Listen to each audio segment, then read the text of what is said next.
రఘువంశ రామయ్య సుగుణాల సీతమ్మ వరమాల కైవేచు సమయాన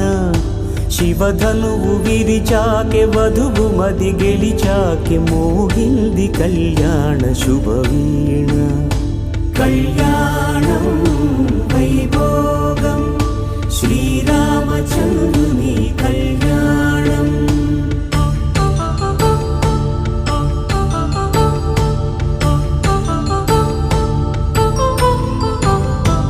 అపరంజి తరుణి